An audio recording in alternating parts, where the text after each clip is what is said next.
اعوذ باللہ من کل رجیم و اسیم بسم اللہ الرحمن الرحیم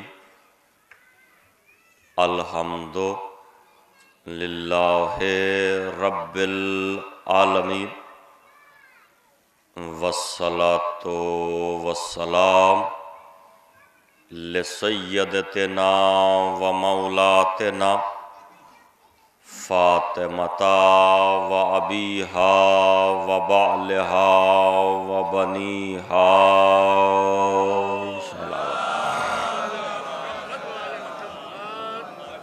ولعنۃ اللہ علی اعداء الزہرہ من الآن الی قیام یوم الدین اما بعد فقط قال رسول اللہ صلی اللہ علیہ وآلہ وسلم فاطمۃ بضعۃ منی من اغضبها فقد اغضبنی صلوات۔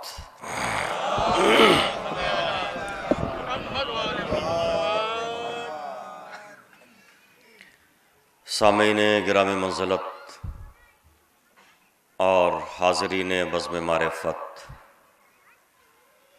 علماء کرام کی موجودگی کو اپنے لیے باعث عزت اور سبب حوصلہ افزائی قرار دیتے ہوئے آپ کی خدمت میں حاضری کا شرف حاصل کرتے ہوئے آپ کی ایمانی اور روحانی ضیافت کے فرائض انجام دینے کی خاطر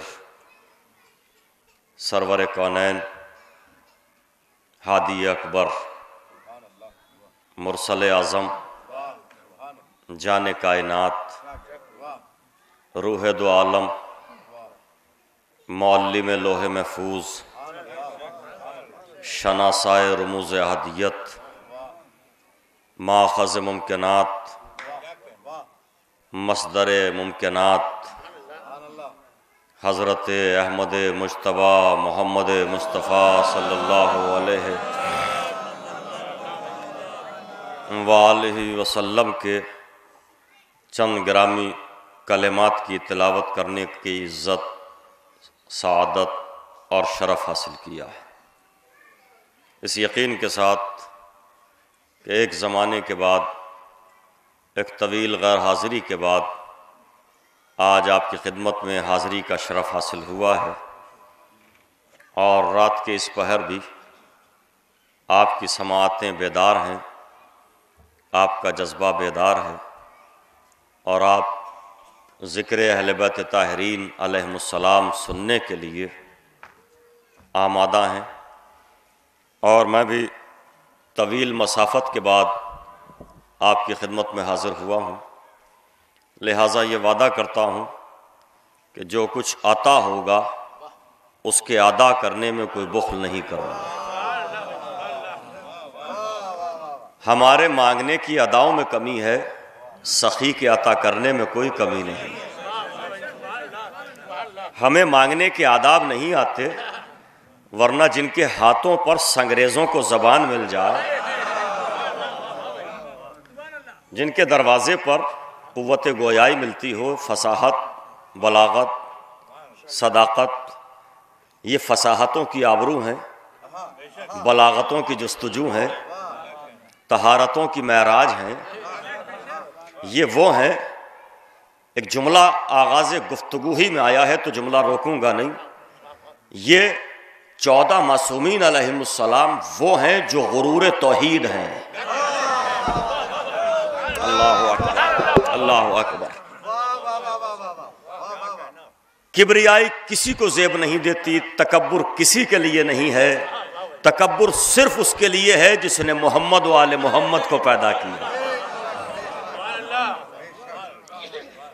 وہ رسول جو جان کائنات بن کے آیا، روح دو عالم بن کے آیا، وہ رسول جو کائنات کی تقدیر بن کے آیا، اس رسول نے آب کوثر کو طہارت دینے والی زبان کو جب جنبش عطا فرمائی تو ارشاد فرمایا کہ فاطمۃ بضعۃ منی۔ اس حوالے سے آپ بہت کچھ سماعت کرتے رہتے ہیں اور بہت کچھ سنتے رہتے ہیں، علماء سے، ذاکرین سے، مقررین سے، واعظین سے۔ آپ نے بلند پایا علماء سے بہت کچھ سنا۔ ظاہر ہے کہ علماء ایک سمندر کی حیثیت رکھتے ہیں، میں قطرے کے مانند بھی نہیں ہوں۔ علماء تو ایک کارواں کی حیثیت رکھتے ہیں، میں گرد کارواں کے مانند بھی نہیں ہوں۔ علماء تو ایک پہاڑ کی حیثیت رکھتے ہیں، میری حیثیت تو ایک ذرے کے مانند بھی نہیں ہے۔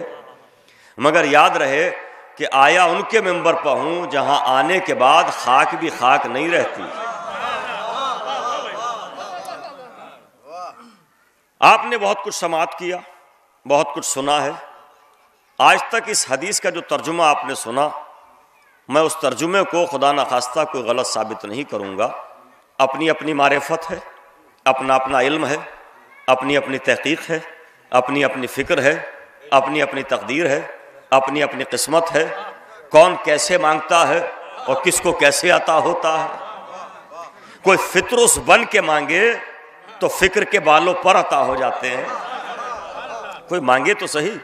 سرور دو عالم ارشاد فرما رہے ہیں، یہ وہ حدیث ہے جو صرف امامیہ فرقے میں علماء نے نہیں لکھی، بلکہ ہر فرقے نے متفق علیہ اس حدیث کو بیان کیا ہے اور نقل کیا ہے کہ حضور نے فرمایا فاطمۃ بضعۃ منی۔ یہ حضور کا کلام ہے، اور حضور یاد رکھیے کہ نبی کا کلام کلاموں کا نبی ہوتا ہے۔ یہ رسول کی بات ہے، یہ رسول کی بات ہے، اور رسول کی بات باتوں کی رسول ہوتی ہے۔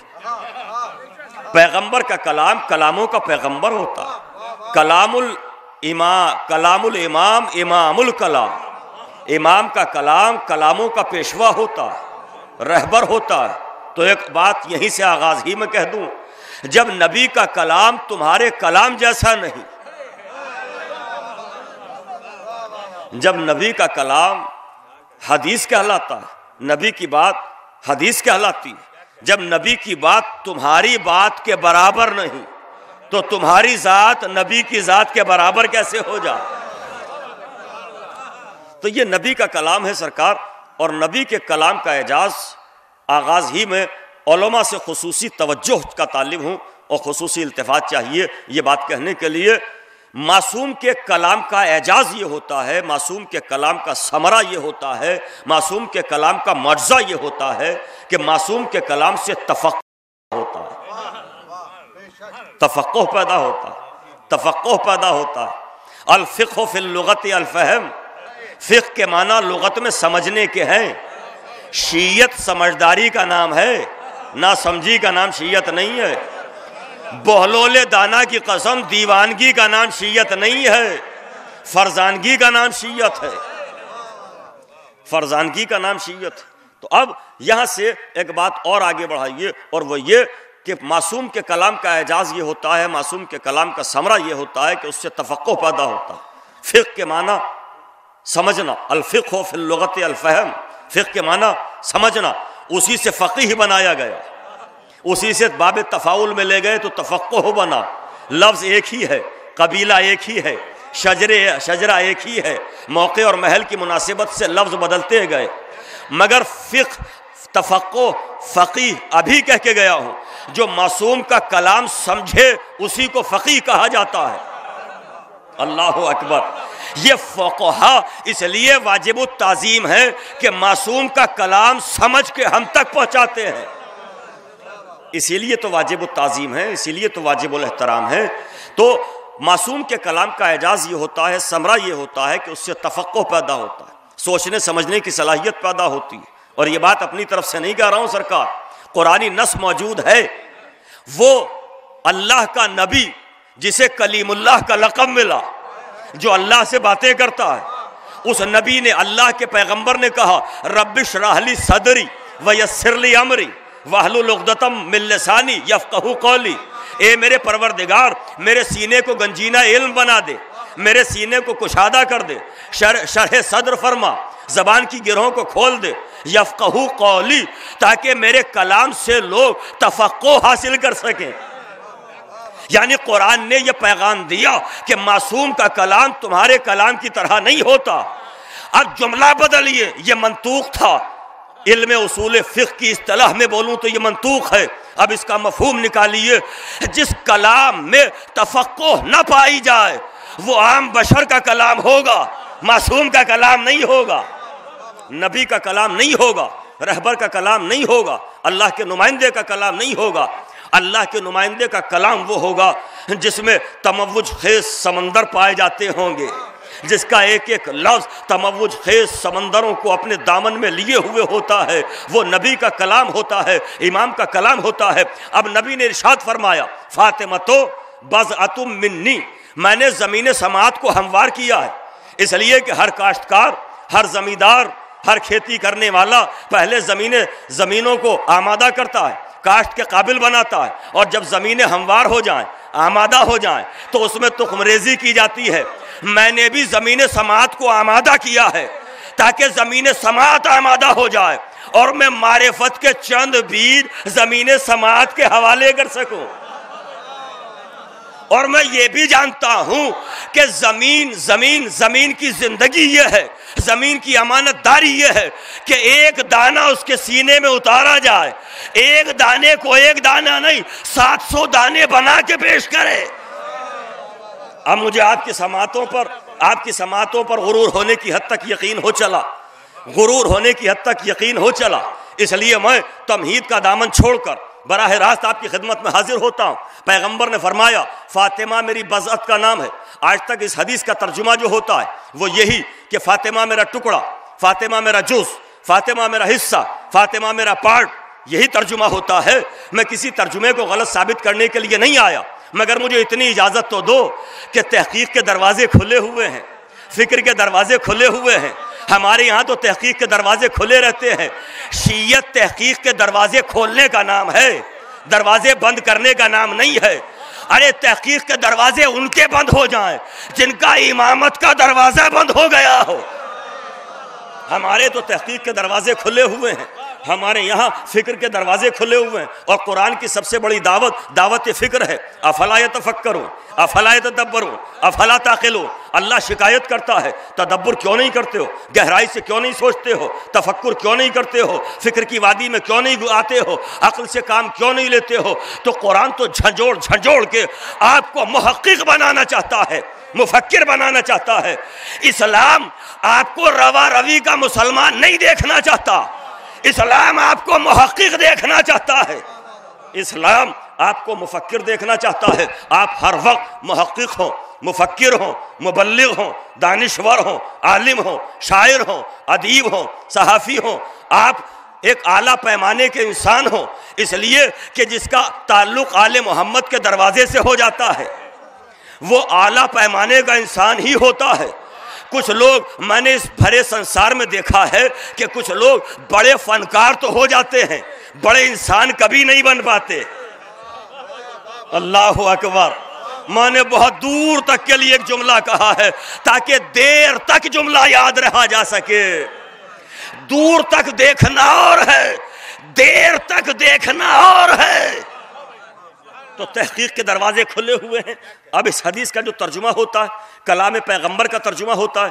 حضور نے فرمایا فاطمہ میرا ٹکڑا، فاطمہ میرا جز، فاطمہ میرا حصہ۔ اب یہ علماء تشریف فرما ہے، ان کی اجازت سے ایک بات کہوں، اگر نبی کو یہی کہنا تھا کہ فاطمہ میرا جز ہے تو لفظ جز تو خود عربی ہے۔ ہائے میں کچھ کہہ رہا ہوں، لفظ جز تو خود عربی ہے۔ میرے قابل فخر برادر بڑے بھائی مولانا ظفر الحسن صاحب قبلہ یہاں تشریف فرما ہے، ان کی موجودگی میں یہ بات کہہ رہا ہوں، لفظ جز تو خود عربی ہے۔ نبی کو کہہ دینا چاہیے تھا کہ فاطمہ میرا جز ہے، یہ بذات کیوں کہا؟ اور اگر یہی کہنا تھا کہ ٹکڑا، جز، حصہ، تو اس میں کوئی خاص بات نہیں۔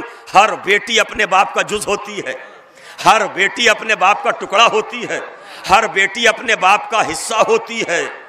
تو اس میں کہنے کی بات کیا تھی؟ اگر نبی نے کہا ہے تو پھر کچھ کہا ہے، اور کچھ کہا ہے تو میں بھی کچھ کہنا چاہ رہا ہوں۔ اس پر بھی ذرا سا غور کیجئے، اس پر بھی آپ ذرا سا توجہ فرمائیے۔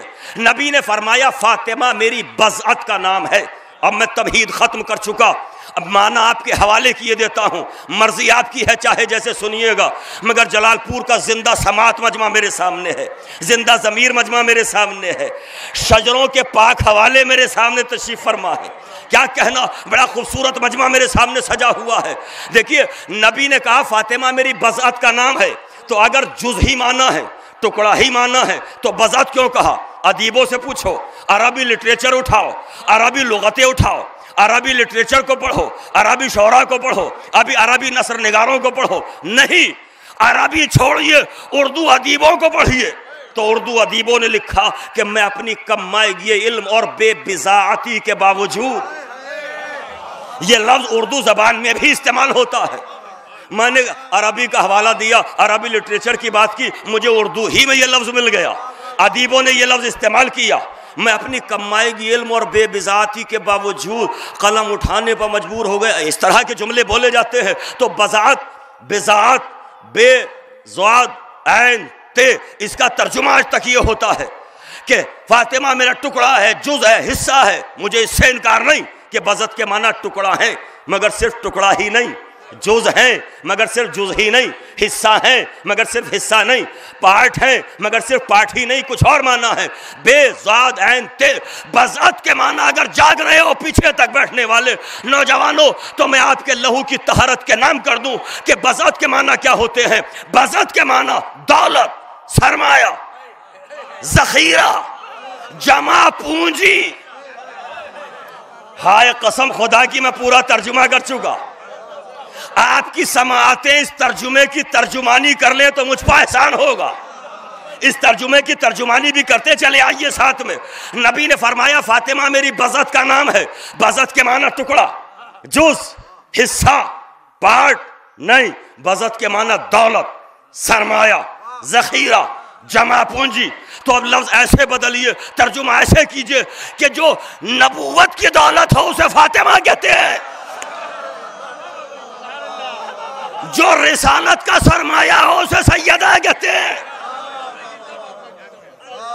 جو رسالت کا ذخیرہ ہو اسے سیدہ کہتے ہیں۔ یہ کون ہے؟ اب حدیث کا مطلب سمجھ میں آیا، ترجمانی سمجھ میں آئی۔ حضور نے کیا فرمایا؟ فاطمہ نبوت کی دولت کا نام ہے، فاطمہ رسالت کی دولت کا نام ہے۔ بہشتی صاحب بڑی خصوصی توجہ اپنے تمام بھائیوں کی چاہیے۔ مولانا رضا علی صاحب عابدی صاحب کل سے میرے ساتھ سفر میں ہیں اور مستقل سفر میں ہیں۔ میں یہ چاہتا ہوں کہ اس سفر میں بھی میرے ساتھ ذہنی سفر طے کریں، اس لیے کہ ہمارے یہاں ساتھ بیٹھنے والا ساتھی نہیں ہوتا۔ ہائے میں کچھ کہہ رہا ہوں، آپ جس ٹرین میں سفر کرتے ہیں، جس جہاز میں سفر کرتے ہیں، آپ کے ساتھ ہزاروں لوگ ہوتے ہیں ٹرین میں، سینکڑوں لوگ ہوتے ہیں جہاز میں، مگر کوئی ساتھ نہیں ہوتا، آپ پھر بھی اکیلے ہوتے ہیں۔ کیوں؟ اس لیے کہ ساتھی وہ نہیں جو پہلو میں بیٹھے، ساتھی وہ نہیں جو ساتھ چلے، ساتھی وہ بھی نہیں جو رات کے اندھیرے میں سفر پر ساتھ نکل پڑے۔ ہائے ہائے، ساتھی وہ ہوتا ہے جو ذہنی سفر کا ساتھی ہو، ساتھی وہ ہوتا ہے جو عقیدے کا ساتھی ہو، ساتھی وہ ہوتا ہے جو نظریے کا ساتھی ہو، ساتھی وہ ہوتا ہے جو مقصد کا ساتھی ہو، ساتھی وہ ہوتا ہے جو عزت کا ساتھی ہو۔ اور اگر مقصد کا ساتھی نہ ہو تو پاس بیٹھنا تو بڑی بات ہے، اگر برابر میں دفنا بھی دیا جائے ہم ساتھی ماننے کے لیے تیار نہیں ہیں۔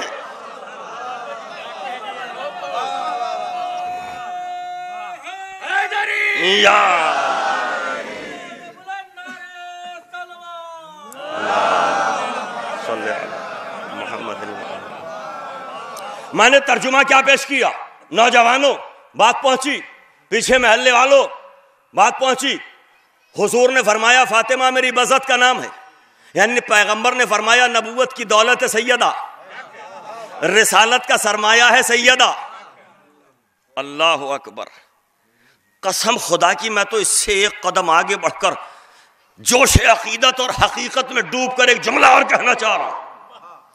خدا کی قسم، سیدہ بطول عذرا رسول کی بیٹی، مادر حسنین، ذخیرہ پس حجاب قوسین، ام السبتین، مرکز ثقلین، مصدر نجابت، مرکز سیادت شہزادی کونین صرف نبوت ہی کی دولت نہیں ہے، جو توحید کی دولت ہو اسے فاطمہ زہرا کہا جاتا ہے۔ قسم خدا کی میں نے جملہ ہدیہ کیا، شیعہ بن کے مجلس پڑھ رہا ہوں تو چاہتا ہوں کہ شیعہ ہی بن کے آپ بھی مجلس سنیں، معرفت میں ڈوب کے اس جملے کو سنیں۔ شہزادی کونین، شہزادی کونین رسالت کی دولت نہیں، نبوت کا سرمایہ نہیں، بڑا دعویٰ کیا ہے جو توحید کی دولت ہو اسے فاطمہ کہتے ہیں، جو مشیت کا ذخیرہ ہو اسے فاطمہ کہتے ہیں۔ مجلسیں سنتے بھی ہیں نوجوان، ذہن میں رکھتے بھی ہیں، میں نے تو پوری بات کہی ہے اور دلیل کا ابھی بھی آپ کو انتظار ہے۔ پہلے میں نے کہا نبوت کی دولت ہے سیدہ، پھر میں نے کہا توحید کا سرمایہ ہے سیدہ، ابھی آپ دیکھ رہے ہیں کہ دلیل کیا ہے۔ آؤ میرے ساتھ روش ادراک پر سفر کرو، سماعت کی انگلی پکڑ کے میرے ساتھ چلو تو میں آپ کو ایک منظر دکھاؤں۔ اللہ نے 14 معصوموں میں 13 معصوموں کا نور آدم کی پیشانی میں رکھا، آدم سے شیش سے گزارا، شیش سے انوش تک آیا، قینان، محلائل، بیارت، مشولہ، سلسلہ نبوت، سلسلہ عصمت، پاک و پاکیزہ شجرہ، ایک کے بعد دوسرا نبی رسول مرسل، کتنے پاک سلسلوں سے 13 معصوموں کا نور گزارا، مگر 13 معصوموں کا نور دیا، سیدہ کا نور نہ نبی کو دیا، نہ کسی رسول کو دیا، نہ کسی مرسل کو دیا، نہ ملک مقرب کو دیا۔ پھر کیا ہوا؟ کہ ایک رات معراج پر اپنے حبیب کو بلایا۔ دعوے کی دلیل سمجھ میں آئی نوجوانوں؟ ایک رات کی تاریکی میں، سناٹے میں، اندھیرے میں سواری بھیج کر اپنے حبیب کو معراج پر بلایا، اور وہ نور جسے سرمایہ بنا کے رکھا تھا وہ پیغمبر کے حوالے کیا۔ نہیں، ذرا سا بات کو اور پھیلائیے اور اس طرح سے پھیلائیے کہ 13 معصوموں کا نور آدم کی پیشانی میں ہے، نوح کے حوالے ہے، انبیاء کے حوالے کیا، سلسلہ عصمت کو عطا کیا، پاک و پاکیزہ شجرے سے گزارا۔ اسی لیے تو زیارت کے فقرے ہیں، اے مولا آپ پر سلام، اصلاب طاہرہ سے گزرے ہیں، ارحام مطہرہ سے گزرے ہیں، پاک و پاکیزہ سلسلہ ہے، اسی لیے تو آپ سلام کرتے ہیں نا۔ مگر یہ 13 معصوموں کا نور ہے، سیدہ کا نور کسی کو نہیں دیا، نہ آدم کو، نہ آدم ذات کو، نہ رسول کو، نہ مرسل کو، نہ ملک مقرب کو، نہ فرشتہ اجل کو، کسی کو نہیں دیا۔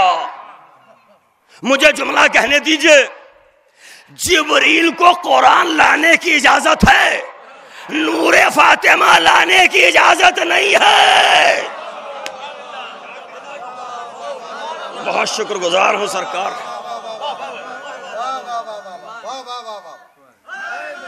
یا بڑی نوازر سرکار صلی اللہ علیہ وسلم۔ جبریل کو قرآن لانے کی اجازت ہے، آیتیں لانے کی اجازت ہے، فرشتے آیتیں لائیں گے، قرآن لائیں گے، نور سیدہ انہیں بھی نہیں دیا جائے گا۔ اور آپ یہ سمجھتے ہیں کہ نبی کو گھر بیٹھے مل جائے گا، نبی کو بھی یہ نور گھر بیٹھے نہیں ملے گا۔ جس نبی کو اللہ نے سارے عہدے، منصب، مرتبے گھر بیٹھے دے دیے، طٰہٰ کا تاج سجایا گھر بیٹھے، مزمل کی رضا اڑھائی گھر بیٹھے، مزمل بنایا، مدثر بنایا، جانے کائنات بنایا، شریعت حوالے کی، قرآن دے دیا، آیتیں حوالے کی، گھر بیٹھے۔ نبی مانگنے نہیں گئے، گھر بیٹھے سب کچھ ملا۔ وہ نبی جو کچھ لینے نہیں گیا، اسے بھی بے نیاز خدا نے ایک رات مہمان بنا کے بلایا۔ ہائے میں کچھ کہہ رہا ہوں۔ رسول کو سارے مرتبے گھر بیٹھے دے دیے، مسند پر بیٹھے ہیں، احکام آ گئے، فضیلتوں کے تاج آ گئے، منصب آ گئے، عہدے آ گئے، درجے آ گئے، سید المرسلین، خاتم النبیین ہیں آپ جانے کائنات ہے، سب کچھ گھر بیٹھے دے دیا، مگر نور سیدہ گھر بیٹھے نہیں۔ اے میرے حبیب پہلے معراج کی بلندیوں پاؤ، پھر نور سیدہ ملے گا۔ کیا یہ مکمل استعارہ نہیں ہے؟ کیا یہ مکمل حوالہ نہیں ہے چاہنے والوں کے لیے کہ جس شہزادی کا نور اتنی عظمتوں کا حامل تھا کہ نبیوں کا نبی، نبیوں کا نبی، رسولوں کا رسول اس نور کو لینے معراج پہ گیا، تو دل مومن کو بھی جب تک معراج نہ ہو جائے نور کی محبت نہیں ہوگی۔ معراج ضروری ہے، ایمانی معراج ضروری ہے۔ جب نبی کو معراج پہ بلایا اور بلا کے یہ نور حوالے کیا، آمنہ کے لال کے یہ اپنی امانت حوالے کی، امین پیغمبر یہ امانت لے کے آئے اور خدیجہ کے حوالے کیا۔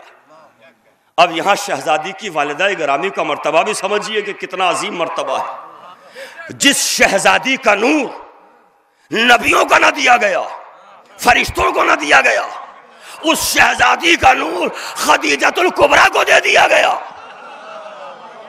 اللہ اکبر، کتنا بڑا مرتبہ ہے، کیا عظیم فضیلت کا گوشہ ہے۔ اس پر بھی غور کیجئے اور اس پر بھی توجہ کیجئے، اور اس پر بھی خصوصی التفات کی ضرورت ہے کہ شہزادی کونین کا نور لینے پیغمبر کیا اہتمام ہے کہ معراج پر جا رہا ہے رسول۔ معراج سب پڑھتے ہیں، معراج پر گئے تھے نبی، تو فضیلت کیا ہے؟ اپنے گھر گئے تھے، تبھی تو جوتیاں پہن کے گئے۔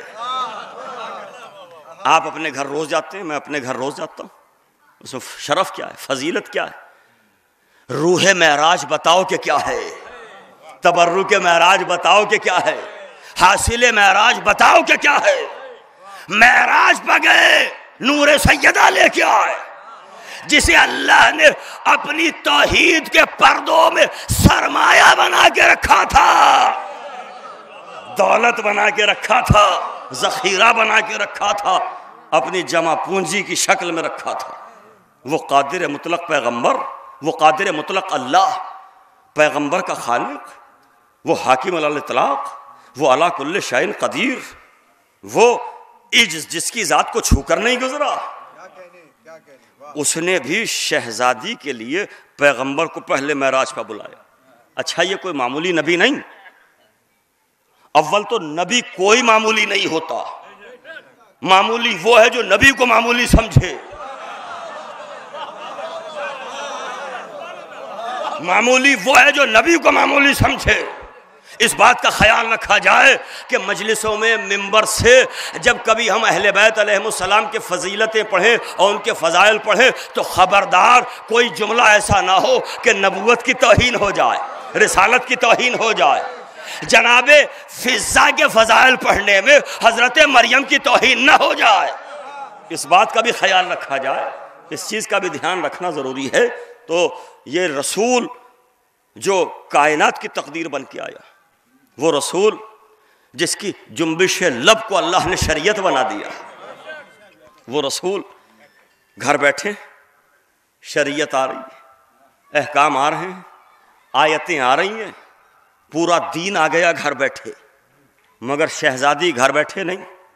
میں نے 3 موقعوں پر نبی کو گھر سے جا کر کچھ لینے کے لیے جاتا ہوا دیکھا، 3 موقعوں پر۔ ایک موقع یہ معراج کا، جو نبی کچھ لینے نہیں گیا، وہ معراج پر نور سیدہ لینے گیا۔ ایک موقع اور بتاؤں، نبی کی بہت سی بیویاں ہیں، اور جو بھی نبی کے حرم میں آ جائے وہ مسلمانوں کی ماں ہے، ہمیں اس سے کوئی اعتراض نہیں، مگر سب کے شرف اپنی جگہ، خدیجہ کا مرتبہ اپنی جگہ۔ خدیجہ سے مقابلہ کرنے سے پہلے کبھی بتاؤ تو صحیح کہ خدیجہ کے علاوہ کائنات انسانیت کا سب سے بڑا شہزادہ کسی کے دروازے پر بارات لے کر لینے کے لیے آیا ہو؟ صرف ایک بیوی ہے خدیجہ جس کے دروازے پر نبی آئے بارات لے کر، وہ بھی ابو طالب کی قیادت میں۔ نکاح کی تفصیلات بھی ہیں، بارات کے آنے کا منظر بھی ہے، شادی کے حوالے بھی ہیں، تاریخوں میں باتیں بھی لکھی ہوئی ہیں، بہت کچھ لکھا ہوا ہے۔ تو پیغمبر کچھ لینے کے لیے نہیں جاتے، کہاں گئے؟ یا خدیجہ کو لینے کے لیے اپنے گھر سے چل کر بارات کی صورت میں ابو طالب کی قیادت میں، اللہ اکبر، ابو طالب کی قیادت میں خدیجہ کے دروازے پر خدیجہ کو لینے کے لیے آئے، یا نور سیدہ لینے کے لیے معراج پر گئے، یا 15 رجب کو کعبے سے علی کو لینے کے لیے آئے؟ میں نے 3 موقعوں پر پیغمبر کو جاتا ہوا دیکھا۔ وہ رسول جو کچھ لینے کے لیے نہیں جاتا، وہ ان 3 موقعوں پر مجھے جاتا ہوا نظر آیا۔ جانشین کو لینے کے لیے کعبے میں جا رہے ہیں، کعبے کی آبرو کو، کعبے کے وقار کو بنت اسد کی آغوش سے اپنی آغوش میں لے لیا۔ یہ علی کو آغوش میں نہیں لیا نبی نے، بلکہ رحل نبوت پر قرآن امامت رکھا گیا۔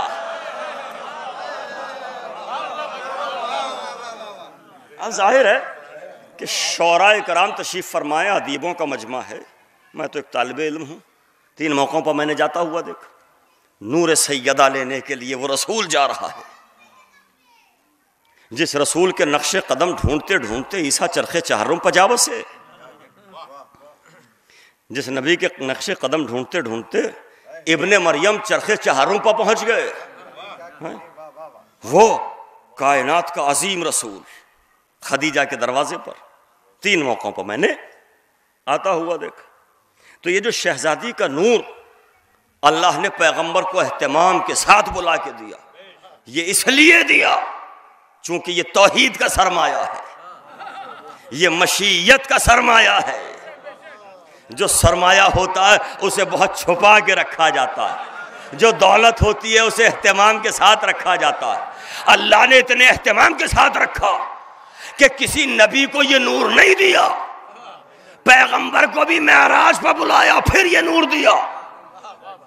اور اس سفر کے لیے جو پیغمبر نے معراج کے حوالے سے کیا اور شہزادی کا نور لینے کے لیے گئے، تو قرآن نے قصیدہ پڑھا، سبحان الذی اسریٰ بعبدہ لیلا من المسجد الحرام الی المسجد الاقصی۔ قرآن کہتا ہے، اللہ کہتا ہے میں سبحان الذی، الذی اس میں موصول ہے، تو اجازت دیجئے کہ ترجمہ کر دوں۔ اس کا ترجمہ ہے سبحان اللہ، سبحان اللہ، اللہ خود کہہ رہا ہے سبحان اللہ، سبحان اللہ، سبحان اللہ۔ یہ جو آپ مجلس میں کہتے ہیں نا سبحان اللہ، سبحان اللہ، یہ کوئی بدعت نہیں ہے، سیرت پروردگار ہے۔ سبحان الذی اسریٰ بعبدہ، یعنی سبحان اللہ، اللہ کہہ رہا ہے سبحان اللہ، میں راتوں رات اپنے بندے کو معراج پر لے گیا، رات میں لے گیا، دن میں نہیں۔ غدیریوں کے سامنے جملہ کہا ہے، نبی کو معراج پر رات میں لے گیا، دن میں نہیں۔ علی کی ولایت کا اعلان غدیر کی دوپہر میں ہے، مگر نور سیدہ رات کے حجابوں میں ہے۔ اللہ اکبر۔ کسی پردہ دار کا نور دینا ہے، اس لیے رات کے حجابوں میں بلایا، رات کے حجابوں میں بلایا۔ اب بات تو ایک ایک لفظ سے نہ جانے کتنی نکلتی، مگر اس وقت موقع نہیں، محل نہیں۔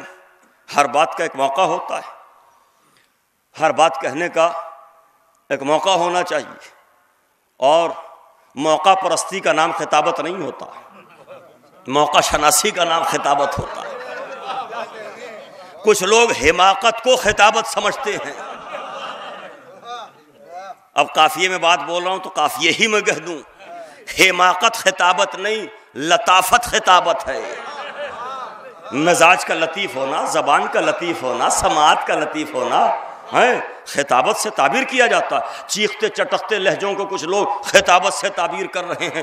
سوال یہ نہیں ہے کہ کون کتنی تیز آواز میں بولا، سوال یہ ہے کہ بات آہستہ کہی مگر نسلوں میں پھیل گئی،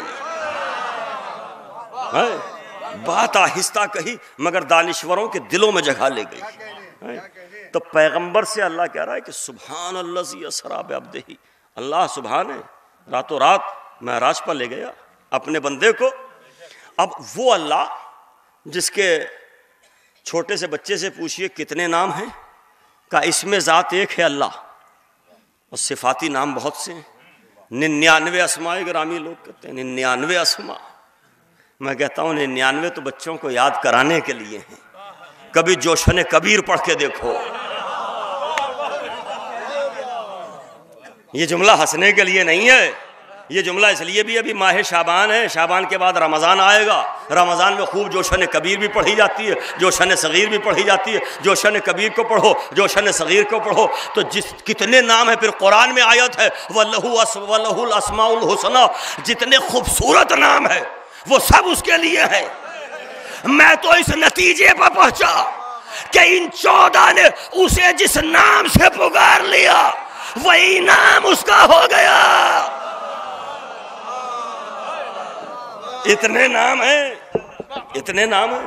میں ذرا عرفانی طالب علم ہوں، عرفانیات پر گفتگو کرنا زیادہ پسند کرتا ہوں۔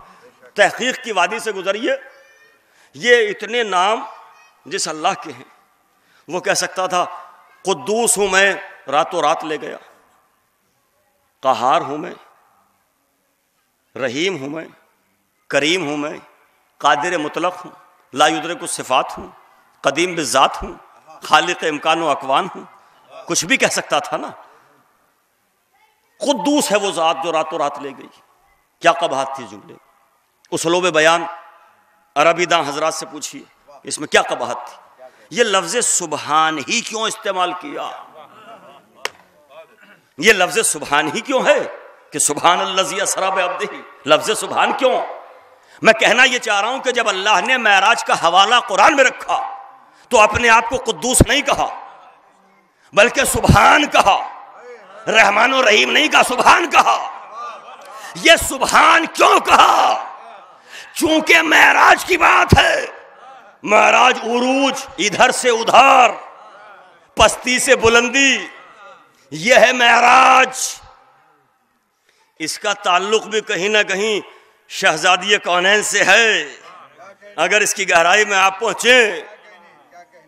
جب شہزادی کے دروازے پر سجدہ کرنے کے لیے ستارہ آیا، شہزادی نے کہا اللہ اکبر، اللہ اکبر۔ تسبیح تو سب پڑھتے ہیں نا، الحمدللہ الحمدللہ۔ جب ستارہ ادھر سے ادھر جانے لگا،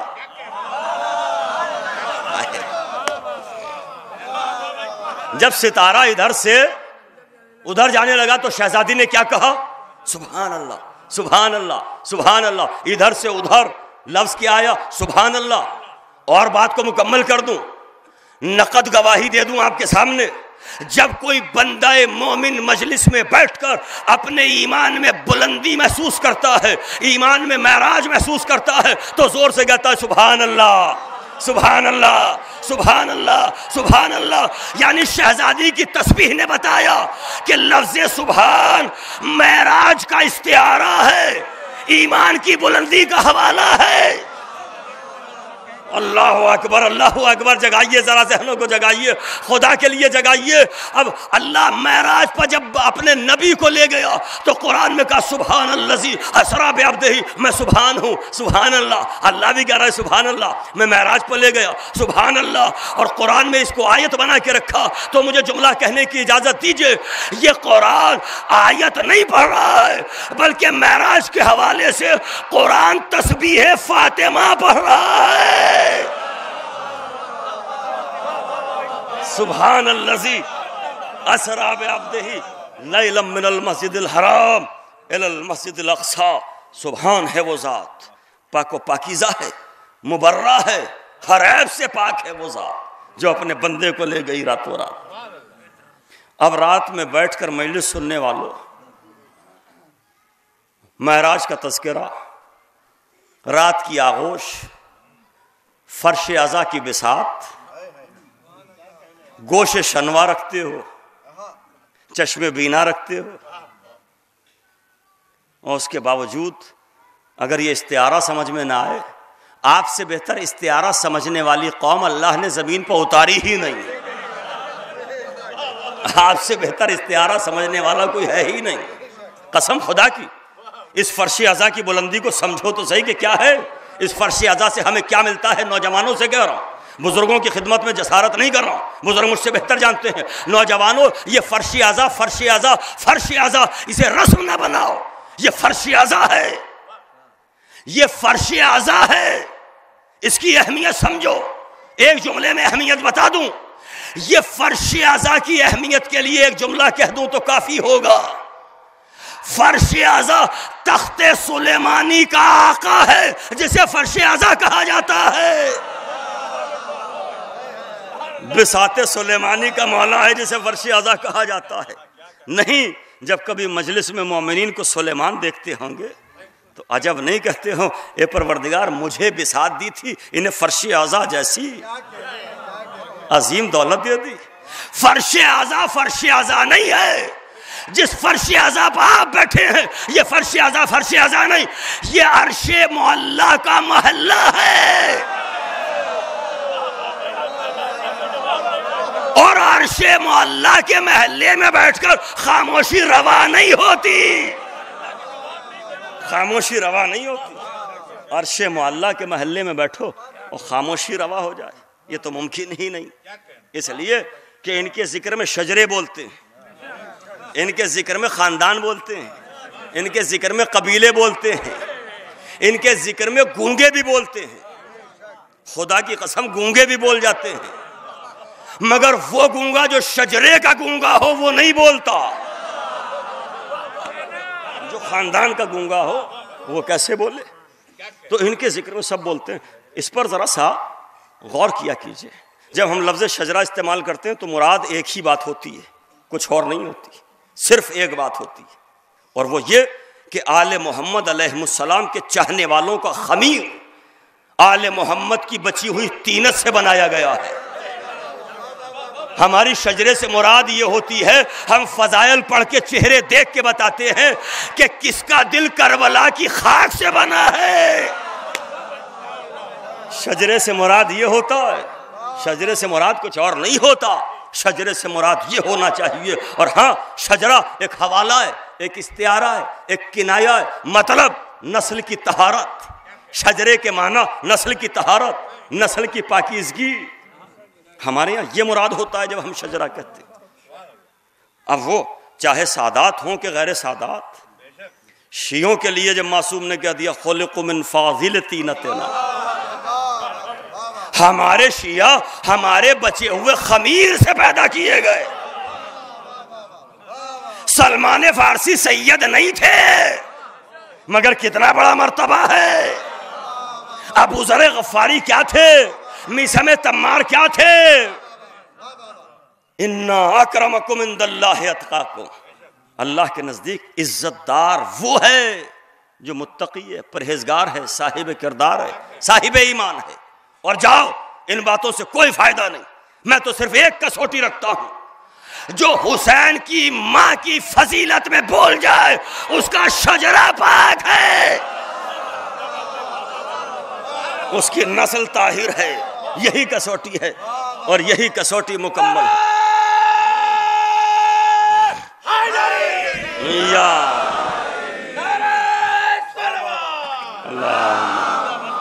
صلی علی محمد علیہ. تو سرکار بات یہ ہے کہ کبھی کبھی گہرائی کی باتوں پر بھی غور کیا کیجیے.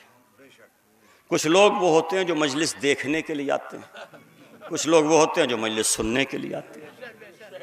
سننے کا مطلب تو بھائی سننا ہی ہوتا ہے, رسماں سننا نہیں ہوتا, رسماں سننا نہیں ہوتا. اور وہ قوم جس کی یہاں سننے پر اتنا زور ہے, اتنا زور ہے کہ زندگی تو زندگی جب چار کاندھوں پر اٹھا کے لے کے چلے تو قبر میں بھی شانہ ہلا کے کہا سن اسما اسما اسما. نہیں, بات یہاں نہیں رکی. اسما کے بعد آرڈر افہم, سمجھنا نہیں ہے, سننا نہیں ہے, سمجھنا بھی ہے. جب کہہ دیا سن تو یہ کیوں کہا کہ سمجھ, یعنی جاتے جاتے یہ پیغام دیا جا رہا ہے کہ خالی سن لینے کا نام اسلام نہیں ہے, سمجھنے کا نام اسلام ہے. جاتے جاتے یہ پیغام دیا جا رہا ہے.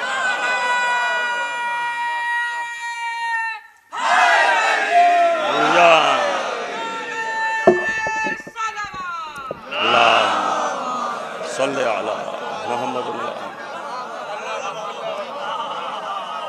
وہ بی بی جو کیسے کہوں جملہ، خدا کی قسم حسین کی ماں والدہ گرامی شہزادی کونین، ہمارے لاکھوں سلام اس بی بی پر جس کی تربیت کے عکس جمیل کو فضا کہا جاتا ہے۔ خدا کی قسم جس کی تربیت کے عکس جمیل کو فضا کہا جاتا ہے،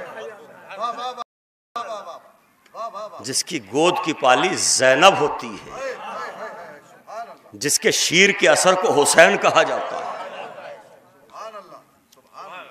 خدا کی دولت اور خدا کے سرمایہ کا نام سیدہ ہے، یہ بات بار بار کہلوائیے اور بار بار یہی بات کہوں گا۔ وہ خدا جسے کسی چیز کی ضرورت نہیں، وہ بے نیاز ہے، وہ صمد ہے، اسے کسی چیز کی ضرورت نہیں، مگر اس نے بھی ضرورت محسوس کی کہ سیدہ کو پیدا کیا جائے، سیدہ کو اس دنیا میں بھیجا جائے۔ اور اب سیدہ کا کردار آپ خود دیکھیں، آپ خود ملاحظہ فرمائیں۔ آپ نے خود ملاحظہ کیا کہ باپ نے آ کے کہا بیٹی میرے ساتھ آج میں اکیلا نہیں ہوں، گھر میں آنے والا میرا صحابی بھی ہے۔ کہا بابا آپ کو تو معلوم ہے میرے پاس صرف ایک چادر ہے۔ کہا وہ تو نابینا ہے۔ کہا وہ نابینا ہے، میں تو نابینا نہیں ہوں۔ کچھ باتیں آل محمد علیہ السلام کے گھر سے اس لیے ہم تک پہنچی تعلیماً اور تادیباً، تاکہ ہمیں علم سکھایا جا سکے، ادب سکھایا جا سکے۔ یہ جو آپ صحیفہ کاملہ وغیرہ میں آج کل بڑا عجیب سا زمانہ ہے، بڑا عجیب سا زمانہ ہے، لوگ پڑھنے لکھنے پر یقین نہیں کرتے، معرفت لوگوں کا سبجیکٹ نہیں ہوتا ہے، اور نہ جانے کہاں سے پڑھ کے کیا کیا پڑھ کے آ جاتے ہیں۔ کہ دعائے کمیل میں مولا یہ فرما رہے ہیں اور صحیفہ کاملہ میں مولا یہ فرما رہے ہیں۔ نہیں، وہ مولا نے اپنے لیے نہیں کہا، وہ مولا نے ہمیں دعا مانگنے کے آداب بتائے ہیں۔ اسی طریقے سے یہ باپ اور بیٹی کی جو گفتگو ہے کہ میں نابینا ہے صاحب، کہا میں تو نابینا نہیں ہوں۔ اور جب نبی نے پوچھا اے میری لاڈلی زہرا یہ بتاؤ کہ عورت کا بہترین زیور کیا ہے؟ فرمایا عورت کا بہترین زیور اس کی حیا ہے، غیرت ہے۔ آج کتنے موضوعات اٹھائے جا رہے ہیں، آج سوشل میڈیا پر اگر طبیعت اجازت دے رہی ہو تو جو سوشل میڈیا پر کرنٹ ٹاپک ہے شہزادی کونین کے ذکر کے صدقے میں، اس کے بھی 2 جواب حاضر کر دوں آپ کی خدمت میں۔ دیکھیں اجازت ایسے آہستہ تو ہوتی نہیں ہے، اتنے آہستہ تھوڑا ہی ہوتی ہے اجازت۔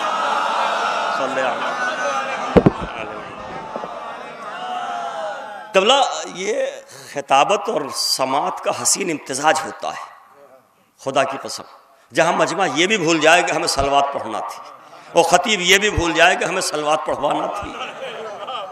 میں نے تقریباً اتنی دیر ہو گئی، مجھے 1 گھنٹہ ہونے والا ہے، میں نے ایک بار بھی آپ سے نہیں کہا کہ آپ صلوات پڑھیے، اور ابھی بھی نہیں کہہ رہا ہوں، کہ آپ صلوات پڑھیے، مگر ایک گزارش ضرور کروں گا، جب کبھی صلوات پڑھنا تو قرض سمجھ کر نہیں، فرض سمجھ کے صلوات پڑھنا۔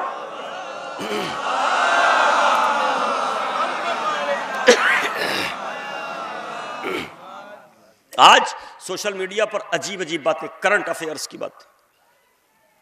صاحب اسلام نے تو عورت کو قید کر دیا، حجاب، پردہ، گھر کی 4 دیواری، قید، سختیاں، پابندیاں۔ پہلے تو ایک جملہ کہہ دوں اگر اجازت ہو، خدا کی قسم اسلام نے عورت کو گھر کی 4 دیواری میں قید نہیں کیا، اسلام نے عورت کو گھر کی 4 دیواری میں قید نہیں کیا، غیرت اور حیا کے تاج محل میں رکھا ہے۔ فی البدی جملہ ہے، خدا کی قسم غیرت کے تاج محل میں رکھا ہے۔ یہ جو آپ کہہ رہے ہیں کہ قید، سختیاں پابندیاں، اچھا کیا سختیاں ہیں؟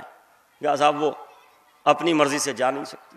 ارے بھائی اللہ نے جسمانی اعتبار سے ایک فرق رکھا عورت اور مرد کے اندر، روح دونوں کی ایک ہے، روح میں کوئی فرق نہیں، مگر جسم میں فرق ہے۔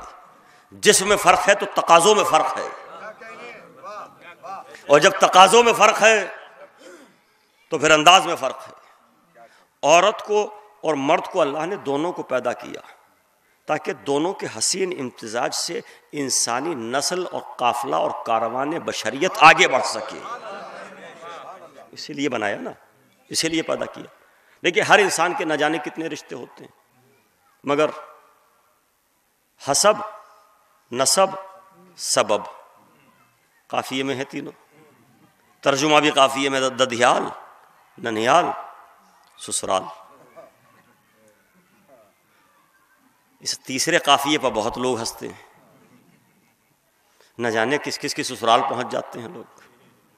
تو ننیال، ددھیال، سسرال، لوگ کہتے ہیں صاحب یہ رشتہ اور وہ رشتہ، ددھیال کا رشتہ اور ننیال کا رشتہ۔ میں تو صرف ایک بات پوچھنا چاہتا ہوں کہ اللہ نے سب سے پہلا رشتہ کون سا بنایا؟ اللہ نے سب سے پہلا رشتہ کون سا بنایا؟ آدم کے ساتھ فاضل طینت سے حوا کو پیدا کیا، تو دنیا میں سب سے پہلا جو رشتہ آیا وہ میاں اور بیوی کا رشتہ تھا، شوہر اور زوجہ کا رشتہ۔ تو دونوں کی ذمہ داریاں بڑھا دی، اب دونوں کی ذمہ داریاں ہیں۔ عورت صنف نازک سے تعلق رکھتی، سوت کاٹنا اس کا کام ہے۔ جس گھر میں سلیقے مند عورتیں ہوتی ہیں ان گھروں میں کرتے کا بٹن ٹوٹا ہوا نہیں ہوتا۔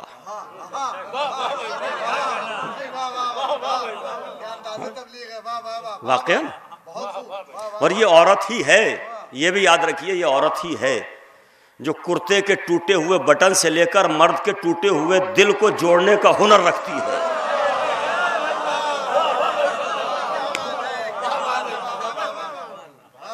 اب عورت کی جو فطرت، مزاج، تقاضے، انداز، طریقے رکھے وہ اور ہیں اور مرد کے اور ہیں۔ مرد سخت جان ہوتا ہے، سخت جان نہ ہو تو مرد مرد نہیں۔ مرد سخت جان ہے، مشقت کے لیے پیدا کیا گیا، محنت کے لیے پیدا کیا گیا، زراعت کے لیے پیدا کیا گیا، کھیتی باڑی کے لیے پیدا کیا گیا، کاشتکاری کے لیے پیدا کیا گیا۔ مرد کا کام اور ہے، عورت کا کام اور ہے۔ مرد کا کام ہے کہ کھیتی سے فصل کما کے رزق حلال کما کے لائے، عورت کا کام ہے کہ نسل حلال کو تربیت کر کے آل محمد کا وفادار بنائے۔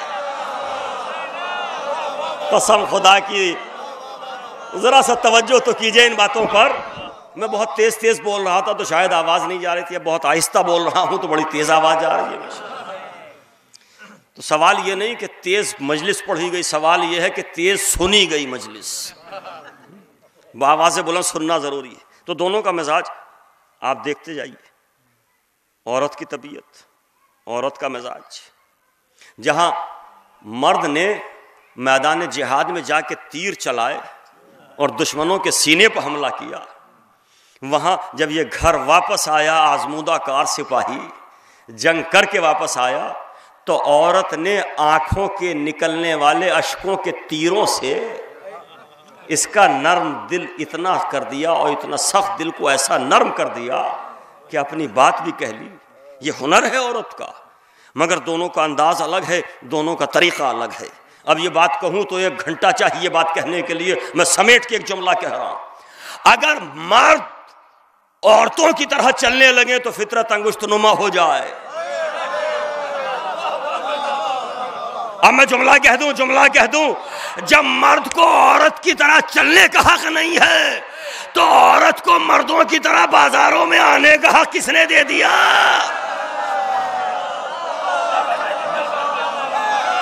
یہ کہاں سے حق آ گیا بھائی؟ بڑی نوازش ہوئی، بہت شکر گزار ہوں۔ اب صاحب اور آگے بڑھیے اور ذرا سا فطرت کو ملاحظہ کیجیے۔ عورت کا کام ہے گھر میں رہے، مرد کا کام ہے باہر جائے، رزق حلال کمائے، بچوں کے لیے رزق حلال کما کے گھر میں لے کے آئے۔ یہ مرد کا کام نہیں۔ اگر مرد عورت کی طرح چلنے لگے تو مرد نہیں، اور عورت مردوں کی طرح اگر میدانوں میں آنے لگے تو عورت نہیں.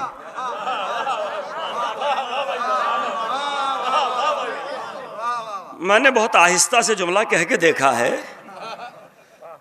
کہ مقتل سماعت میں میرا جملہ پامال تو نہیں ہوگا. میں نے جملہ کہہ کے دیکھا بھئی دونوں میں فرق ہے. مرد کا کام اور ہے، عورت کا کام اور ہے. مرد میدان چھوڑے تو مرد نہیں، مرد میدان چھوڑے تو مرد نہیں، عورت میدان میں آ جائے تو عورت نہیں. دونوں میں فرق ہے. بھائی نواز یا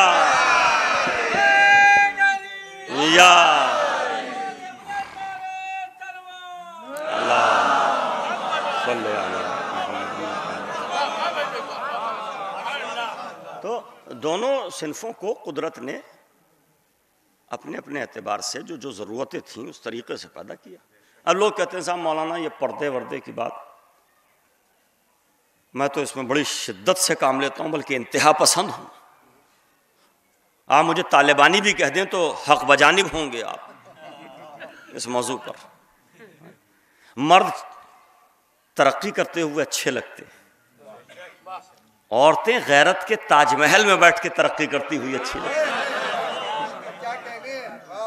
لوگ کہتے ہیں صاحب مولانا اب ہم دنیا میں جاتے ہیں، ہر طرح کے لوگ ہیں، ہمارے معاشرے ہمارے سماج میں ایسے بدنصیب لوگ ہیں جو پچھتاتے ہیں کہ ہم اس قوم میں کیوں پیدا ہو گئے. اگر نہ پچھتاتے ہوتے تو ان کی عورتوں کا لباس، ان کا طریقہ یہ نہ ہوتا. اس کا مطلب یہ کہ یہ خاموش احتجاج ہے، یہ خاموش احتجاج ہے کہ ہم یہاں والے نہیں تھے، ہمیں غلط یہاں بھیج دیا گیا. اب لوگ کہتے ہیں مولانا آپ ڈارک ویلیز کی باتیں کرتے ہیں، اندھیری دنیا کی باتیں کرتے ہیں، پردے وردے کی باتیں کل تھیں آج نہیں ہے. تو ایک جملہ کہہ دوں، زمانہ بدلتا ہے فطرت نہیں بدلتی. پورا مضمون لکھا جا سکتا ہے ایک جملے پر، زمانہ بدلتا ہے فطرت نہیں بدلتی. فطرت آدم کی بھی وہی تھی، ہماری بھی وہی ہے. بھوک کل بھی لگتی تھی آج بھی لگتی ہے، پیاس کل بھی لگتی تھی آج بھی لگتی ہے. تو یہ پردہ بھی تو فطرت کے تقاضوں کے تحت ہے. میں کہنا یہ چاہ رہا ہوں جب تک نگاہوں کی فطرت باقی رہے گی عورتوں پر پردہ واجب رہے گا.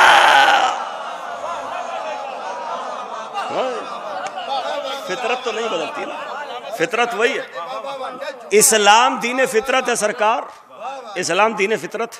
آپ نے مجھ سے کیا توقعات ایکسپیکٹیشنز لگائی ہوں گی، آپ کیا سوچ رہے ہوں گے کہ خیبر پڑھیں گے وہ خندق پڑھیں گے. میں ذرا الگ زاویے سے سوچنے کا عادی ہوں، اور میں پورا مجمع محقق ہو جائے، میرا پورا مجمع مفکر ہو جائے. متفکر بہت ہو گئے ہیں، اب کچھ مفکر بھی پیدا ہو جائیں. میں الگ انداز سے سوچتا ہوں.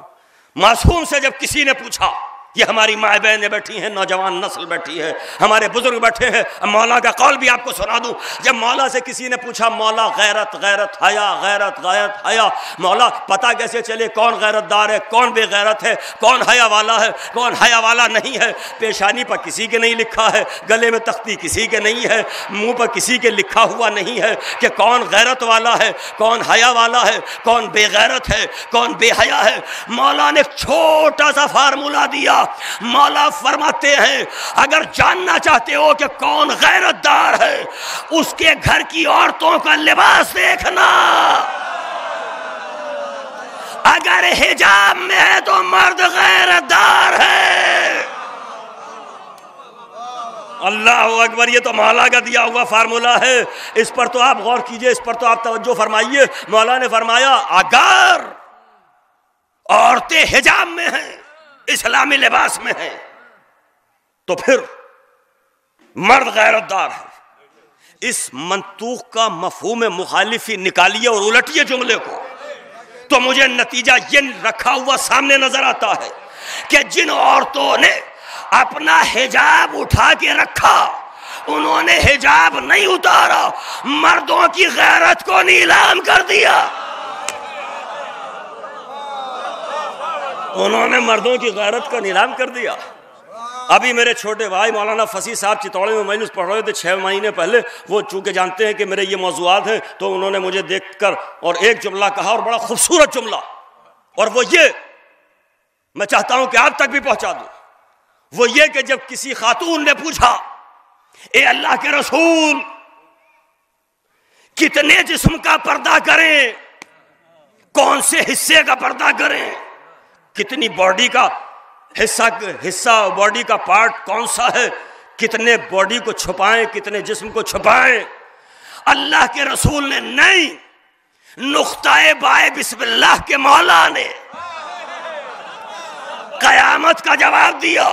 رسول فرماتے ہیں جتنے حصے کو جہنم کی آگ سے بچانا چاہتی ہو اس کا حجاب کر لو.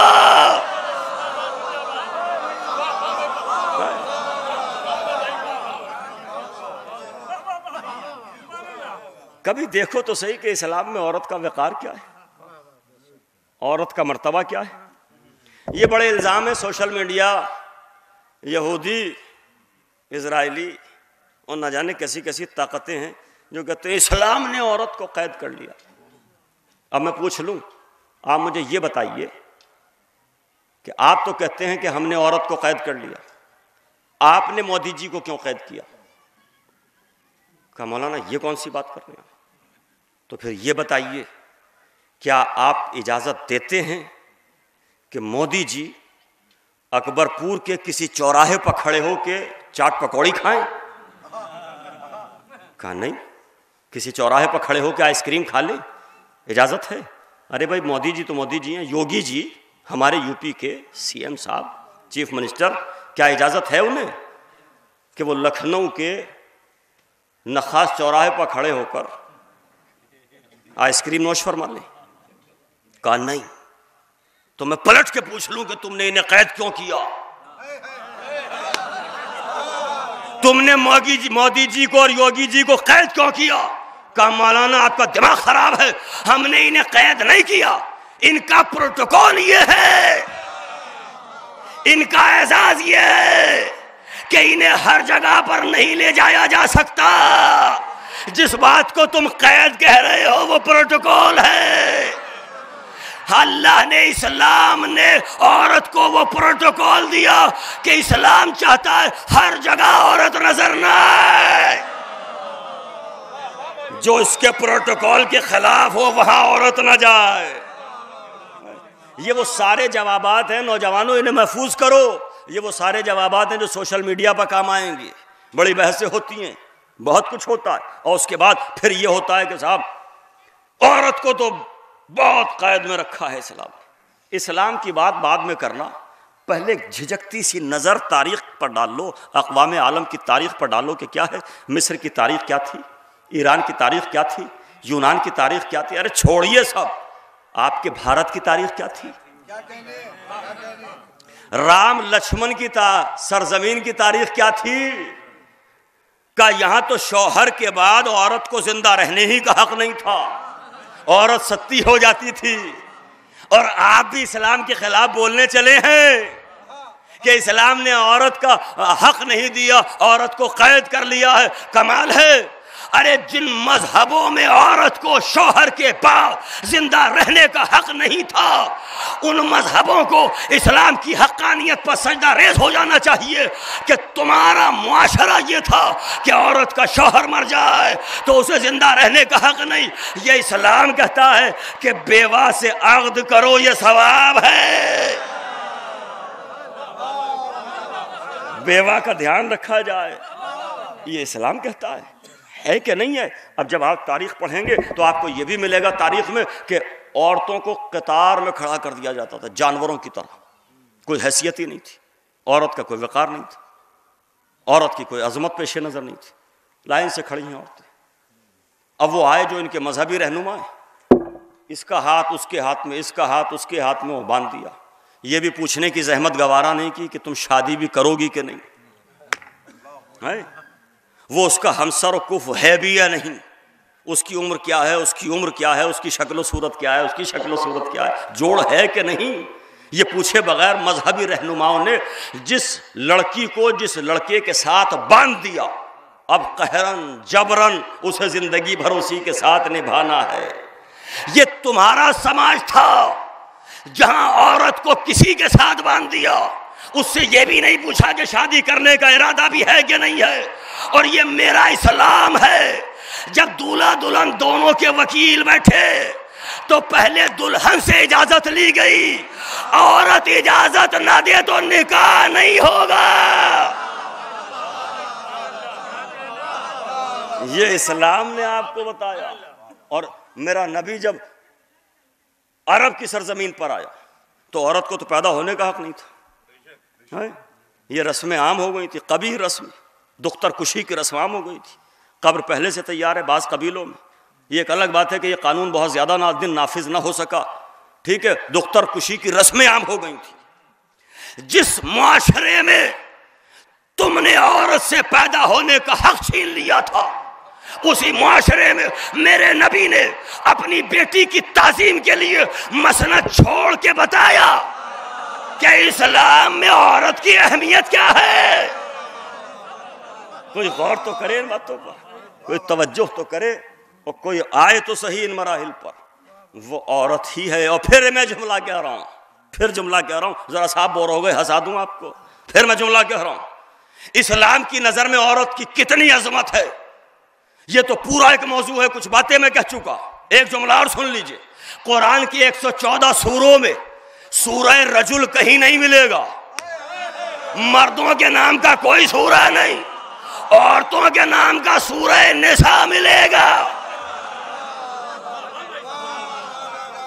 تو اسلام کی نظر میں اگر عورت کا وقار نہ ہوتا تو پورا عورت کے نام کا سورہ کیوں نازل ہوتا؟ اور پھر عورت کا وقار کیا ہے اسلام کی نظر میں؟ مریم ایک خاتون ہی ہے، فرعون کو پالنے والی ایک عورت ہی ہے۔ یہ ایک الگ بات ہے کہ جب جناب موسیٰ کی والدہ نے ایک صندوق میں بحری بیڑے میں بٹھا کر دریا کے حوالے کیا، اور موسیٰ کا صندوق سمندر کی تہوں کو اور سینے کو چاک کرتا ہوا فرعون کے دربار میں پہنچا، تو فرعون کے دربار میں موسیٰ اکیلے نہیں پہنچے، موسیٰ کے ساتھ موسیٰ کی بہن پہنچی۔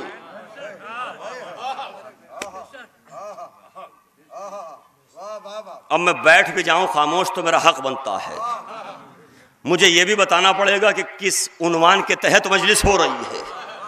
دو عنوان ہیں ان مجلسوں کے، ایک جناب زینب کبریٰ سلام اللہ علیہا، ایک شبیہ رسول جناب علی اکبر۔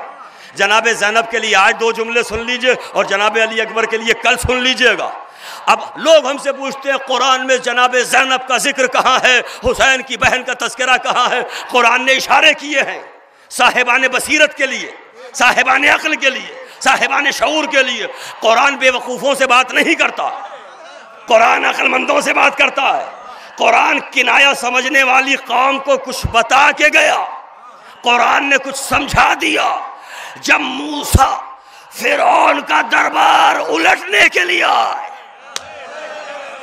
ہائے ہائے ہائے ہائے، خدا کے لیے جاگیے اس جملے پر۔ جب موسیٰ فرعون کا دربار الٹنے کے لیے آئے تو موسیٰ تنہا نہیں تھے، موسیٰ کے صندوق کے پیچھے پیچھے موسیٰ کی بہن آ رہی تھی۔ یہ قرآن میں پڑھو، تاریخ میں پڑھو، واقعہ پڑھو تو ایک نتیجہ نکلتا ہے کہ قرآن نے موسیٰ اور موسیٰ کی بہن کے حوالے سے واقعے کو بیان کر کے بتایا کہ جب کوئی حق والا بھائی کسی ظالم کے دربار کو الٹنے کے لیے جاتا ہے تو بہن ساتھ ساتھ جاتی ہے۔ اللہ اکبر، اللہ اکبر، اللہ اکبر، اللہ اکبر۔ موسیٰ کے ساتھ موسیٰ کی بہن مریم بنت عمران، موسیٰ کی بہن جا رہی ہے۔ حسین جب چلے تو حسین بھی اکیلے نہیں، حسین اس بہن کو لے کے نکلے جو ورثادار چادر تطہیر تھی۔ بس کبھی کبھی یہ بھی منزل آتی ہے کہ شہزادی ثانیہ زہرا کے فضائل ہی میں اتنی آنکھوں میں اتنے آنسو آ جاتے ہیں، آنکھیں اتنی اشکبار ہو جاتی ہیں کہ زیادہ مصائب پڑھنے کی ضرورت نہیں ہوتی۔ کیا عظیم کارنامہ ہے شہزادی کا۔ آج اب ذرا سر اٹھا کے سننا نوجوانوں، حسین زینب کو کیوں لائے؟ ثانی زہرا جس کا لقب تھا، کربلا میں کیوں لائے؟ تاریخ پڑھیے، نتائج نکالیے، گہرائی میں ڈوبیے۔ سیدہ کا قاتل چھپ گیا، حسن مجتبیٰ کے قاتل کو چھپانے کی کوشش کی گئی، علی کا قاتل چھپ گیا، مگر حسین یہ چاہتے ہیں کہ اب میرا قاتل چھپنے نہ پائے، اس لیے زینب کو ساتھ لے کے آئے۔ آج سوشل میڈیا کا زمانہ ہے، ایک بات یہاں کیجیے امریکہ پہنچ جاتی، منٹ منٹ کی خبریں پہنچ جاتی، مگر اس زمانے میں کچھ وسائل تو نہیں تھے۔ کیا تھا؟ کچھ نہیں، صحافی تھے، راوی تھے، اور وہ بھی اکثریت خریدی ہوئی تھی درباروں میں، یا کچھ لوگ تقیے میں تھے۔ تو کربلا کے واقعہ پہنچتا کیسے، کربلا کی عظمت اجاگر کیسے ہوتی؟ اس لیے حسین اپنے ساتھ زینب کو لے کے آئے۔ اب زینب نے ہر گلی کوچے کے موڑ پر درباروں میں کھڑے ہو کر تقریر کر کے بتایا کہ یہ اپنے آپ کو چھپانا چاہتا ہے، فرزند رسول کا قاتل یہ ہے۔ یہ ثانی زہرا کا کارنامہ ہے، اور کتنا عظیم کارنامہ ہے۔ بس عزیزو، میں جناب زینب کے حوالے سے کچھ کہوں مگر میں کہہ بھی نہیں پاؤں گا، اس لیے کہ کچھ شخصیتیں وہ ہیں جن کے فضائل پڑھنا بھی چاہے انسان تو ہماری حیثیت اتنی بیدار ہوتی ہے فضائل میں بھی کہ آنسو بہے بغیر ہم سے رہا نہیں جاتا جب تک آنسو نہ بہا لیے جائے۔ ہماری حیثیت مردہ نہیں ہے، اگر ہم فضائل بھی پڑھنا چاہیں تو کہیں نہ کہیں مصائب کا گوشہ آ جاتا ہے۔ بس عزیزو، ایک بات اور سن لیجیے، ذکر ہے شہزادی ثانی زہرا کا، تو ایک جملہ اور سن لیجیے، اور وہ یہ، انسانی فطرت کیا ہے؟ انسانی فطرت یہ ہے کہ اگر کسی کے ساتھ کوئی ظلم زیادتی ہو جائے، کسی کا کوئی مار دیا جائے، تو سب سے پہلے اس کے ورثاء اور چاہنے والوں کا ہاتھ انتقام کے لیے اٹھتا ہے۔ یہ انسانی فطرت ہے کہ نہیں ہے؟ اب زینب کا کارنامہ بتاؤں کہ کیا ہے؟ دلوں پر ہاتھ رکھ کے سننا اور اسے فضائل کا جملہ سمجھ کے سننا۔ ہاتھ فطرت ہے، اٹھ جاتا ہے انتقام کے لیے، مگر کیا کہنا زینب کبریٰ، کربلا کے واقعے کے بعد ہم سب کے ہاتھ انتقام کے لیے اٹھ گئے ہوتے، مگر سلام ہے زینب کی بصیرت پر جس نے انتقام کے لیے اٹھنے والے ہاتھوں کو سینے کا رخ دے کے ماتم بنا دیا۔ اب یہ ماتم جیسی عبادت یہ زینب کبریٰ کی دین۔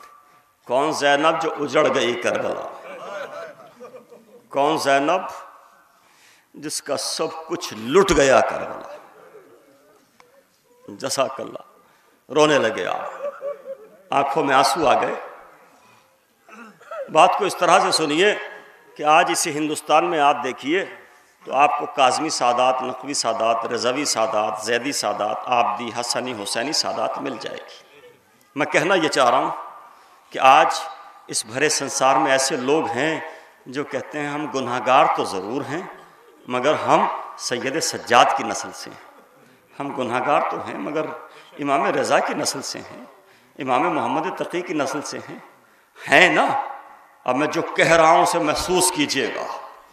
آج اماموں کی نسلیں موجود ہیں مگر کوئی نہیں پوری دنیا میں جو یہ کہہ سکے کہ میں زینب کی نسل سے ہوں۔ جزاک اللہ، جزاک اللہ، اجرکم اللہ۔ خدا آپ کی آوازوں پر اپنی نعمتیں، رحمتیں اور برکتیں نازل فرمائے۔ بلک بلک کے رونے لگے نا آپ، تڑپ تڑپ کے رونے لگے۔ آج کوئی نہیں جو کہہ سکے کہ ہم زینب کی اولاد ہیں۔ کون ہے جو کہے کہ ہم عبداللہ ابن جعفر طیار کی نسل سے ہیں؟ ارے ہم انو محمد کی نسل سے ہیں۔ زینب کی عظمت سمجھ میں آئی، زینب کی قربانی اور ایثار کا جذبہ سمجھ میں آیا۔ زینب نے کربلا میں، ہم بڑی آسانی سے پڑھتے ہیں کہ زینب نے 2 بیٹے قربان کیے، انو محمد کو قربان کیا، نہیں عزادارو، زینب نے کربلا میں 2 بیٹے قربان نہیں کیے، زینب نے پوری نسل نسل قربان کی ہے۔ اجرکم اللہ، زینب نے کربلا میں پوری نسل قربان کی ہے۔ میرا حسین بچ جائے، میرا اکبر بچ جائے، میرا اصغر بچ جائے، مگر جن کے لیے پوری نسل قربان کی، ارے حسین تو نہیں بچے نا۔ کوئی زینب کے دل سے پوچھے کہ کیا گزر گئی۔ بس عزیزو، فرش عزا اس لیے بچھایا جاتا ہے تاکہ پرسا دیا جائے۔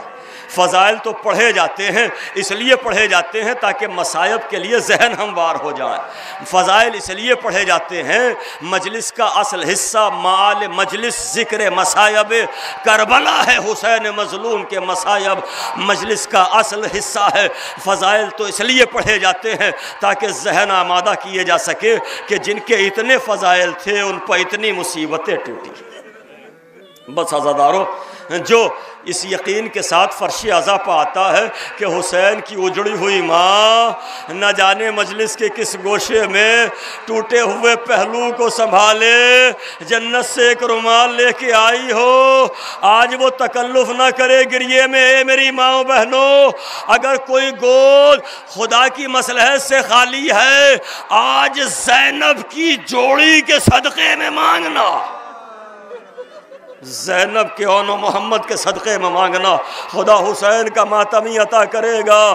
جن کے بچے ہیں سلامت رہیں، جو بے اولاد ہیں خدا سب کو اولاد نرینہ عطا فرمائے، حسین کی عزادار عطا فرمائے۔ مگر عزادارو، آج بات زینب کبریٰ کی ہے اور میں زینب کبریٰ کا صبر پڑھ رہا ہوں دو جملوں میں، یہ سوچ کے رونا کہ جب کبھی اون و محمد کا ذکر آئے ہمیں اس لیے بھی زیادہ رونا ہے، یہ وہ بچے ہیں جن پر ماں نے گریہ نہیں کیا، جن پر ماں نے آنسو نہیں بہائے۔ ارے یہ اون و محمد ہیں جن کا زینب نے ماتم نہیں کیا۔ عجب نہیں جناب زہرا ٹوٹا ہوا پہلو سنبھالے۔ اے میرے حسین کے عزادارو، میری زینب کربلا میں اجڑ گئی۔ جزاک اللہ، اجرکم اللہ۔ زینب نے اپنے بیٹے قربان کیے، نسل قربان کر دی، اور جب حسین لاشوں کو لے کے آئے ہیں نا، اب میری جانی متوجہ ہونا، حسین نے لاشوں کو لا کے رکھا مسند پر، حسین نے دونوں بھانجوں کی لاشوں کو لٹایا، ننے ننے نیمچے کمر میں لگے ہوئے، ارے ننے ننے بچے، زینب کے کمسین اون و محمد زخموں سے چور۔ زینب نے اپنی نسل کو اجڑتا ہوا دیکھا اور حسین نے کہا بہن پرسا لے لو۔ کہا بھیا کیا صبر آزمانا چاہتے ہو؟ یہ تو دونوں محمد ہیں، میں تو پوری نسل قربان کر چکی۔ خدا سخن میر انی صلی اللہ مقامہ نے اس منظر کو نظم کیا۔ وہ کہتے ہیں کہ ایک مرتبہ زینب نے اپنے لاڈلوں کو خون میں ڈوبا ہوا دیکھا، لاشوں کو خون میں ڈوبا ہوا دیکھا، ایک مرتبہ حسین کا چہرہ دیکھا اور ایک جملہ کہا بھیا بھیا صبر انجو علم صبر کی میزان میں تلیں گے، صبر انجو علم صبر کی میزان میں تلیں گے، یہ بال تو بھیا تیرے لاشیں پا کھلیں گے۔ زینب نے ماتم نہیں کیا، کربلا میں ماتم نہیں، کوفے میں ماتم نہیں، شام سے رہائی ملی، شہیدوں کے کٹے ہوئے سر آئے، زینب نے مجلس پڑھی، شام کی عورتوں نے یہ منظر دیکھا، ارے انتظار ہے کون ماں بڑھ کر ان بچوں کے سر اٹھائے۔ ایک عورت کھڑی ہوئی، بی بی کیا ان بچوں کی ماں مر گئی؟ فرمایا ان کی ماں زینب زندہ ہے۔ مگر زینب بیٹوں کا ماتم نہیں کرے گی، زینب تو اس کا ماتم کرے گی جس کا ماتم کرنے والی ماں دنیا میں نہیں ہے۔ میں حسین کا ماتم کروں گی، عباس کا ماتم ہوگا، علی اکبر کا ماتم ہوگا، اون و محمد کو میں نچھاور کر چکی ہوں، میں نے نثار کیا، میں نے قربان کیا، نہیں روئی جناب زینب۔ اب ایک منظر دیکھ لو عزادارو، ایک مرتبہ جب قید شام سے چھوٹ کر یہ قافلہ مدینے واپس آیا، جناب سید سجاد کے گھر میں روزانہ پردہ ڈال دیا جاتا ہے، بیمار امام روز مجلس پڑھتا ہے۔ آپ تصور کریں جب گناہگار مصائب پڑھ رہا ہے، آپ کتنا رو رہے ہیں۔ ارے جس مجلس میں سید سجاد مصائب پڑھتے ہوں گے کیا عالم ہوتا ہوگا۔ اور محمد کے والد گرامی حضرت عبداللہ ابن جعفر طیار آئے، سید سجاد کے قریب بیٹھے اور ایک جملہ کا، مولا اپنی پھوپھی سے کہیے گا گھر تو میرا بھی اجڑ گیا، بچے تو میرے بھی مارے گئے، ایک مرتبہ اپنے گھر میں تشریف لائے۔ ارے زینب گھر میں آئی، کیا دیکھا؟ وہ ننھے ننھے مصلے، چھوٹے چھوٹے بسترے، ارے صبر ٹوٹا۔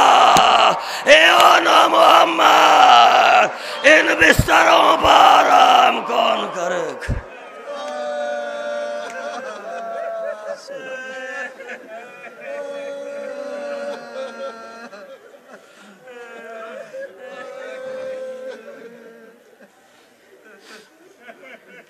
سيعلم الذين ظلموا أي منقلب ينقلبون ألا لعنة الله على القوم الظالمين۔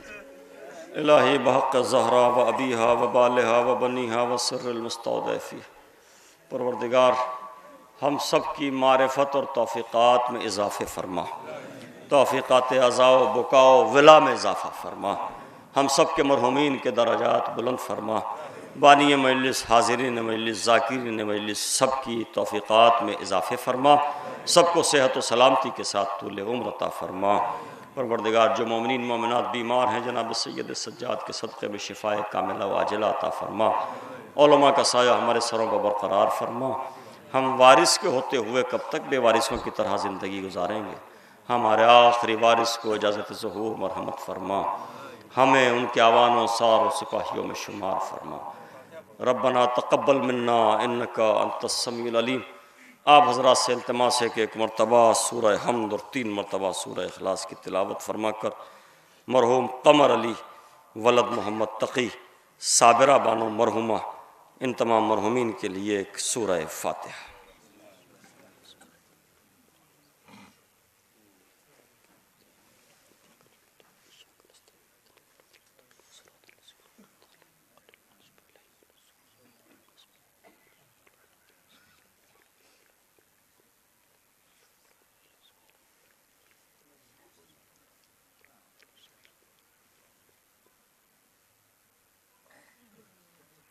ربنا تقبل منا انك انت السميع العليم۔